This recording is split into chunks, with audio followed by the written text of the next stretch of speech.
మంత్రివర్గంలో ఎవరెవరు ఉండాలో అధిష్టానానిదే నిర్ణయమన్నారు సీఎం రేవంత్ రెడ్డి. తాను ఎవరి పేరు ప్రస్తావించలేదన్నారు. ప్రతిపక్ష నేతల కేసుల విషయంలో చట్ట ప్రకారమే ముందుకు వెళ్తామన్నారు. ఇక సమస్యలకు శాశ్వత పరిష్కారం చూపే దిశగా పనిచేస్తున్నామని తెలిపారు. పీసీసీ కార్యవర్గంపై 1-2 రోజుల్లో ప్రకటన ఉంటుందన్న సీఎం రాహుల్ గాంధీ అపాయింట్మెంట్ కోరలేదన్నారు. రాష్ట్రంలో ప్రభుత్వం పార్టీ తీసుకునే దాదాపు అన్ని కీలక నిర్ణయాలు అధిష్టానం దృష్టిలో ఉంటాయని తెలిపారు. వారికి తెలియకుండా నిర్ణయాలు ఉంటాయని తెలియని వాళ్ళు అనుకుంటే చేసేదేమీ లేదన్నారు. ఇక దీనిపై మరింత సమాచారం ఢిల్లీ నుంచి మదార్ అందిస్తారు. మదార్, సీఎం రేవంత్ చిట్చాట్ అప్డేట్స్ ఏంటి? మాధురి, కీలక అంశాలకు సంబంధించి సీఎం రేవంత్ రెడ్డి ఢిల్లీ పర్యటనలో భాగంగా మీడియాతో చిట్చాట్ చేశారు.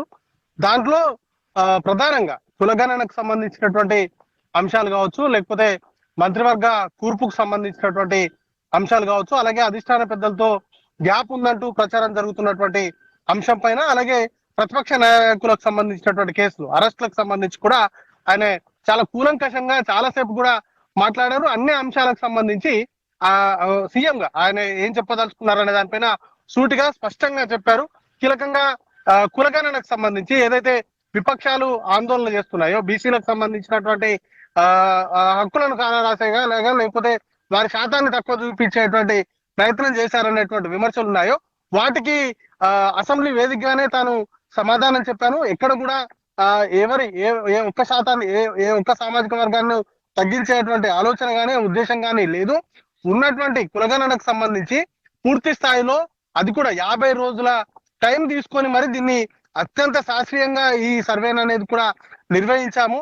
ప్రతి ఒక్కరికి కూడా ఎన్యూమరేటర్స్ కు సంబంధించి 50 మందిని మాత్రమే, అది కూడా రోజుకి 8 నుంచి 10 మంది కుటుంబాలకు సంబంధించినటువంటి వివరాలను సేకరించేలాగా వారికి సంబంధించినటువంటి గైడ్ లైన్స్ అనేది కూడా పెట్టాము. వాటికి సంబంధించినటువంటి ఆన్లైన్ డిజిటల్ చేయడానికి కావచ్చు, లేకపోతే సర్వేకి సంబంధించి అన్ని జాగ్రత్తలు తీసుకున్న తర్వాతే దాన్ని అసెంబ్లీ దృష్టికి తీసుకొచ్చాము. అది కూడా పూర్తిగా తెలంగాణ ప్రజలకు సంబంధించి వారు ఇచ్చినటువంటి సైన్ తీసుకొని ఎవరైతే కుటుంబాల్లో కలిశారో వారికి సంబంధించి ప్రతి కుటుంబాన్ని ప్రతి ఇంటిని మ్యాప్ చేసాము.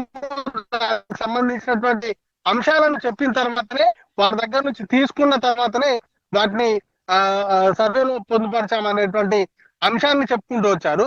ఇక మరొక కీలక అంశము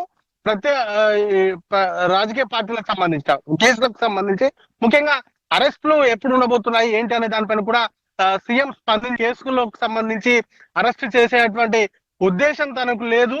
చట్టం ప్రకారం మాత్రమే తను నడుచుకోవాలని భావిస్తున్నాను. చట్టాన్ని చేతుల్లోకి తీసుకోవడమో లేకపోతే చట్టాన్ని ఓవర్కమ్ చేసేటువంటి ఆలోచనలు అయితే లేవు. ఖచ్చితంగా చట్ట ప్రకారమే అరెస్టులకు సంబంధించి కానీ, లేకపోతే ప్రస్తుతానికి ఏవైతే ఈ రేసింగ్ కావచ్చు, లేకపోతే డ్రగ్స్ కేసు, లేకపోతే ఫోన్ ట్యాపింగ్ ఇట్లాంటి కేసులకు సంబంధించి చట్ట ప్రకారం తాను చేయాలనుకున్న చట్ట ప్రకారం ఉండేటువంటి పరిధి మేరకే వాటికి సంబంధించినటువంటి అరెస్టులు కానీ, లేకపోతే ఆ కేసులకు సంబంధించిన విచారణ కానీ అంతా కూడా ఉంటుంది తప్ప తాము ఎక్కడ కూడా హరిబరిగా అర్జెంట్ గా అరెస్ట్ చేసేయాలనేటువంటి ఆలోచనలో లేము అనేటువంటి అంశాన్ని చెప్తూనే, ఒకవేళ గ్రౌండ్స్ లేకుండా అరెస్ట్ చేసినట్లయితే 5-10 నిమిషాల్లోనే కోర్టులు బెయిల్స్ అనేది కూడా ఇస్తాయి అనేటువంటి అంశాన్ని కూడా సీఎం రేవంత్ రెడ్డి స్పష్టంగా చెప్పారు. ఇక మరొక అంశము సోషల్ మీడియా వేదికగా జరుగుతున్నటువంటి దుష్ప్రచారానికి సంబంధించి, ముఖ్యంగా మూసీ సుందరీకరణకు సంబంధించి 1,25,000 కోట్ల రూపాయలతో చేస్తారు అనేది ఓవరాల్ గా హైదరాబాద్ డెవలప్మెంట్ కు సంబంధించి రోడ్ల డెవలప్మెంట్ కావచ్చు, లేకపోతే ఇతర మెట్రో ప్రాజెక్టు కావచ్చు, ఇట్లాంటి లేకపోతే హైదరాబాద్ కు తాగునీటిని తీసుకొచ్చేటువంటి ప్రాజెక్ట్ కావచ్చు, వీటన్నింటినీ దృష్టిలో ఉంచుకొని 1,25,000 కోట్ల రూపాయలు వచ్చే 5 ఏళ్లలో ఖర్చు చేయబోతున్నామనేటువంటి మాటలు తాను చెప్తే వాటిని పూర్తిగా వక్రీకరించి బీఆర్ఎస్ కావచ్చు, లేకపోతే ఇతర పార్టీలకు సంబంధించిన సోషల్ మీడియాలో దుష్ప్రచారం చేస్తున్నారు అనేటువంటి అంశాలను కూడా సీఎం స్పందించారు. ఇక మరొక కీలకమైనటువంటి అంశము మంత్రివర్గ కూర్పుకు సంబంధించి ప్రస్తుతానికి ఇప్పటికిప్పుడు ఉన్నటువంటి పరిస్థితుల్లో మంత్రివర్గ కూర్పుకు సంబంధించి అధిష్టానమే నిర్ణయం తీసుకుంటుంది. ఎవరు ఉండాలి, లేకపోతే ఎవరిని తీసేయాలి, ఎవరిని అకామిడేట్ చేయాలనే దానిపైన తాను ఎలాంటి సలహాలు సూచనలు ఇవ్వట్లేదు.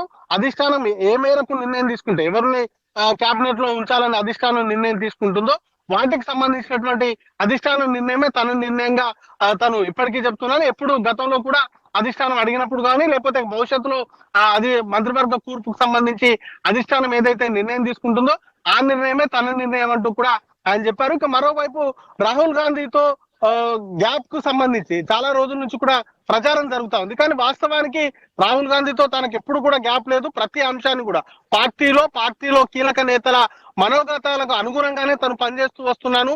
పార్టీ తనకు ఏదైతే పనిచ్చిందో ఆ పనిని పూర్తి చేయడమే తన లక్ష్యంగా తను కొనసాగుతున్నాను. దానికి సంబంధించినటువంటి మేరకు పనులు అనేది కూడా చేస్తున్నాను.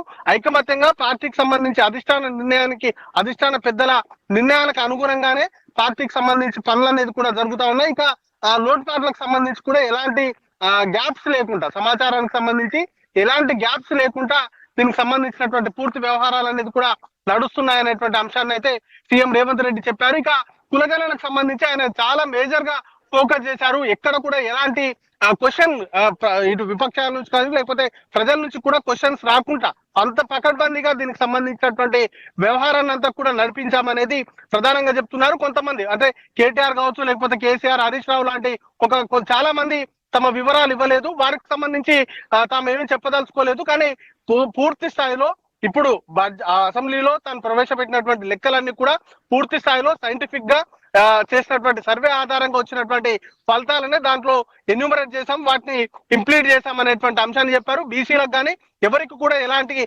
అన్యాయం జరగలేదు. ఇంకా పైగా బీసీలకు సంబంధించినటువంటి లెక్కలు చూసుకుంటే 5.5% బీసీల పర్సంటేజ్ పెరిగింది తప్ప ఎక్కడ కూడా తగ్గలేదు అనేటువంటి అంశాన్ని చెప్తూనే ఇప్పుడు ఈ సర్వే ద్వారా అసలు రాష్ట్రంలో ఏ సామాజిక వర్గానికి సంబంధించిన ప్రజలు ఎంతమంది ఉన్నారు ఏంటి అనే దానిపైన పూర్తి స్థాయి లెక్కలు అనేది కూడా వచ్చాయి. గతంలో ముస్లిం రిజర్వేషన్లకు సంబంధించి బీసీఈలో 4% రిజర్వేషన్లు అనేది కూడా ఇస్తూ వచ్చారు. కానీ కోర్టు వాటికి సంబంధించినటువంటి జనాభా ఎంత ఉంది అనే దానిపైన స్పష్టత లేకపోవడంతో దాన్ని స్టే అనేది కూడా ఇచ్చింది. వాటికి సంబంధించి ఇప్పుడు ఒక పూర్తి స్థాయిలో ఇప్పుడు చేసినటువంటి ఈ సర్వే ఫలితాలతోటి వాటికి కూడా పూర్తి స్థాయి శాశ్వత పరిష్కారం అనేది కూడా లభించేటువంటి అవకాశం ఉందనేటువంటి అభిప్రాయాన్ని కూడా సీఎం వ్యక్తం చేశారు. ఇప్పుడు చేసినటువంటి సర్వేనే భవిష్యత్తు తరాలకు ఎంతోగానో ఉపయోగపడేటువంటి అవకాశం ఉందనేటువంటి అంశాన్ని చెప్తూనే శాశ్వత పరిష్కారాన్ని తీసుకొచ్చే దిశగానే తన ప్రయత్నాలన్నీ కూడా ఉన్నాయనేటువంటి అంశాన్ని చాలా క్లియర్ గా చెప్పారు మాధురి.